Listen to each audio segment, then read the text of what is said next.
दोस्तों, आज से लगभग 40 साल पहले एक अंतरिक्ष यान भेजा गया था जिसका नाम है वॉयेजर 1 और आज वो हमसे 24 अरब किलोमीटर दूर अंतरिक्ष की गहराइयों में खो चुका है। लेकिन अब सोचिए, 1 अरब साल बाद वो कहाँ होगा? क्या वो किसी एलियन सभ्यता से टकराएगा? क्या किसी और दुनिया में वो गोल्डन रिकॉर्ड सुना जाएगा? या फिर तब तक इंसान ही इस पृथ्वी से मिट चुका होगा? या शायद हम खुद वॉयेजर से भी आगे किसी दूसरी आकाशगंगा में जा चुके होंगे? ये सिर्फ एक यान नहीं है, ये है एक उड़ता हुआ सवाल जिसका जवाब शायद कभी न मिले। तो आइए जानते हैं उस मिशन की कहानी जो आज भी हमारे सवालों के जवाब तलाश रहा है। दोस्तों, साल था 1977 जब हम इंसानों ने अभी हाल ही में चंद्रमा पर कदम रखा था। तब मोबाइल फोन सपना थे और इंटरनेट नाम का शब्द तो किताबों में भी नहीं था। लेकिन तभी अमेरिका की फ्लोरिडा से एक रॉकेट लॉन्च हुआ और उसमें सवार था इंसान का सबसे दूर का सपना, वॉयेजर 1।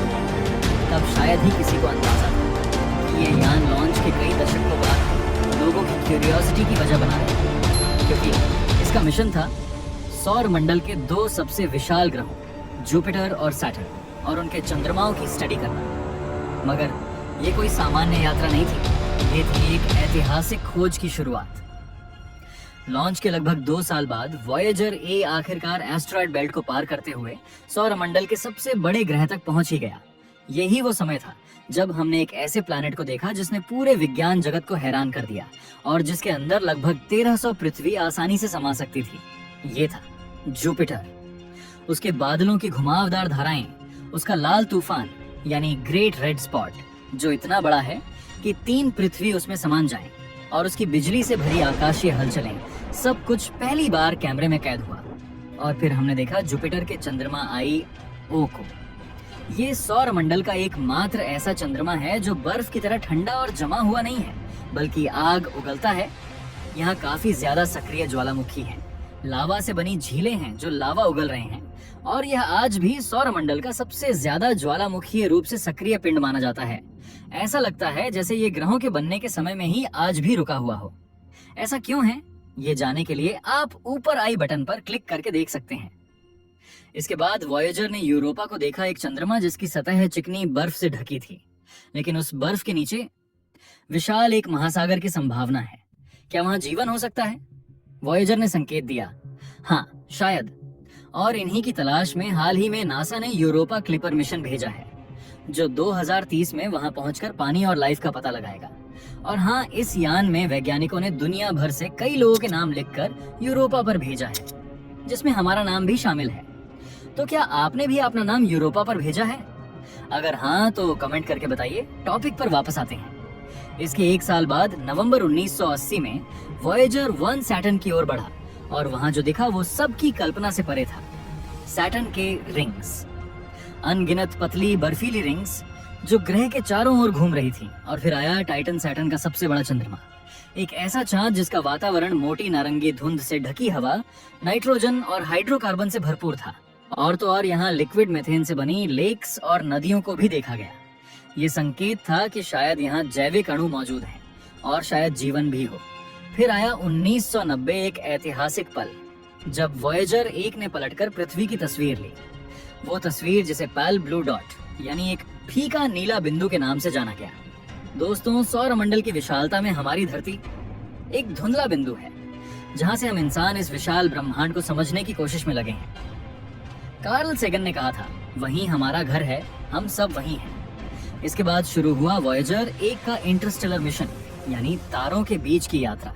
इसका उद्देश्य था सूर्य के प्रभाव क्षेत्र हीलियोस्फीयर से बाहर निकलकर असली इंटरस्टेलर स्पेस का अध्ययन करना। 25 अगस्त 2012 को आखिरकार वॉयेजर 1 हमारे सौर मंडल के बाहर चला गया। यह मानव इतिहास का पहला यान बना जिसने इंटरस्टेलर स्पेस में कदम रखा। उसने वहां की चुंबकीय तरंगें, प्लाज्मा की गति, घनत्व और कॉस्मिक किरणों की जानकारी दी और बताया वहां कोई ग्रह नहीं, कोई तारा नहीं, सिर्फ अंधकार, सन्नाटा और तारे के बीच की खामोश जगह है। फिर हाल ही में कुछ समय पहले वॉयेजर 1 ने अजीब सिग्नल भेजना शुरू कर दिया। बहुत लोगों ने अंदाजा लगाना शुरू कर दिया था कि वॉयेजर 1 को एलियंस ने हैक कर लिया है और वही उसके थ्रू हमें सिग्नल भेज रहे हैं। लेकिन बाद में नासा ने क्लियर किया कि ये कोई एलियन का भेजा सिग्नल नहीं था, बल्कि वॉयेजर 1 के फ्लाइट डेटा सबसिस्टम के मेमोरी चिप का फॉल्ट था, जिसके कारण ऐसे सिग्नल्स आ रहे थे, जिसे बाद में ठीक भी कर लिया गया था। आज वॉयेजर एक धरती से करीब 24 लाइट आवर की दूरी पर है। इसका सिग्नल आने जाने में लगभग 24 घंटे लगते हैं। ये सिग्नल पृथ्वी पर बने डीप स्पेस नेटवर्क यानी अमेरिका, स्पेन और ऑस्ट्रेलिया में स्थापित विशाल एंटेना स्टेशनों द्वारा पकड़ा जाता है। लेकिन 2025 के बाद इसकी ऊर्जा धीरे धीरे समाप्त हो जाएगी। इसके रेडियो बंद हो जाएंगे, कैमरे, कंप्यूटर सब चुप हो जाएंगे। वो अब कोई डेटा नहीं भेजेगा, मगर रुकेगा भी नहीं। वो यात्रा करता रहेगा, ऑट क्लाउड पार करेगा, वहां जहां बर्फीले पत्थर सूरज की सीमा के पार तैरते हैं, और फिर वो पहुंच जाएगा इंटरस्टेलर स्पेस के और भी गहरे अंधेरों में।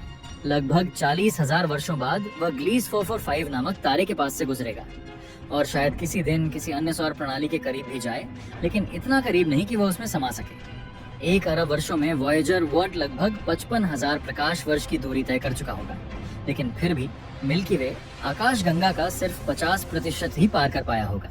और अगर किसी तारे या ग्रह के गुरुत्वाकर्षण के प्रभाव के कारण इसका डायरेक्शन नहीं बदलता है, तो हो सकता है ये हमारी गैलेक्सी से बाहर पहुंच जाए। तो क्या वॉयेजर 1 किसी को मिलेगा? क्या कोई एलियन सभ्यता उस गोल्डन रिकॉर्ड को सुन पाएगी? शायद हाँ, या शायद वो यूं ही तैरता रहेगा चुपचाप, बिना कोई जवाब पाए। उस डिस्क में आज भी हमारे संदेश हैं। 55 भाषाओं में नमस्ते, पृथ्वी की ध्वनियां, बच्चों की हंसी, समुद्र की लहरें, बाघ की दहाड़ आदि। दोस्तों, दरअसल वो एक टाइम कैप्सूल है, एक संकेत है कि इंसान कभी था और उसने एक बार कोशिश की थी ये जानने की कि उसके सौर मंडल के परे क्या है। दोस्तों, वॉयेजर 1 अब कोई साधारण यान नहीं है। वो हमारी जिज्ञासा है, हमारी आशा है, हमारे डर और सपनों का मेल है। वो अकेला तो है, लेकिन उसमें पूरा मानव इतिहास समाया हुआ है, और अब भी वो खामोशी से अनंत अंतरिक्ष की यात्रा कर रहा है। तो अगर आपको ये वीडियो दिलचस्प लगा हो तो लाइक, कमेंट जरूर करें, और हाँ, सब्सक्राइब करना न भूलें। तो मिलते हैं अगली वीडियो में एक और नई खोज, एक और अद्भुत जानकारी के साथ।